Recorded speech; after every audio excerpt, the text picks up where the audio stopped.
The FBI is stonewalling. I don't know why Justice is trying to hide information, but we're going to use every tool we have to get the facts out and ultimately continue this investigation, Sean. Yeah, well, we know that Rod Rosenstein, for example, begged Paul Ryan, not to release the information that ultimately became the Nunes memo up to the final hour after it had been subpoenaed a long time. We have slow walking. We have redactions. We have claims of national security that turn out to be false and erroneous. Right. Congress has a constitutional role of oversight.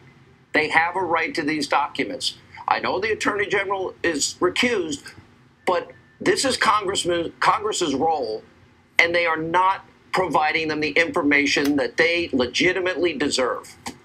Right. Congress's role is this function that we've been actually carrying out. The Oversight Committee, and if you look at what Chairman Nunes and his Intelligence Committee have been doing, they've already uncovered a lot of things that raise real serious concerns about abuses of the FISA court. But there's still more that we're doing in this investigation. And Chairman Nunes ought to have every tool and use every tool to get this information. And we're going to get this, Sean, one way or the other. The FBI and the Department of Justice are going to have to comply. But think about this question, Sean. We've already raised serious questions about bad apples at the FBI. The FBI ought to be working with us to root these people out.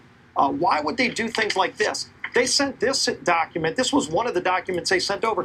Practically the entire page is redacted. This is ridiculous. So we're going to continue working and doing our job to get this information. And Chairman Nunes has been doing a great job, and his committee, at uncovering more. But think about this, Sean.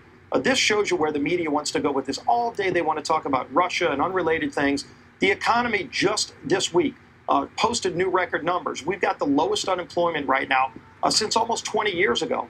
We have the right track, wrong track is always an indicator of what's going to happen in elections. We crossed 50%. We're at 57% right now, where Americans think we're on the right track. Congressman, if I invite you back in a month and they're still playing this game, will you support contempt? Absolutely. Whatever Chairman Nunes thinks is the right course of action to get the facts out, right, I strongly support, because we're going to get to the bottom of this one way or the other.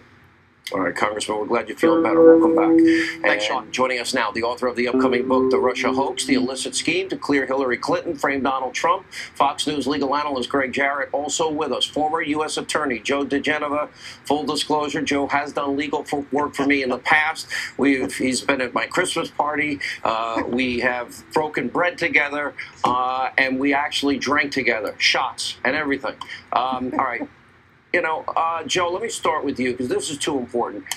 Slow walking, redactions, lies about national security interests that are proven false, like, for example, what they redacted, in the name of national security, that was Jim Comey's embarrassment last week, as it relates to the FBI saying General Flynn never lied. That's a big deal. He served this country 35 years.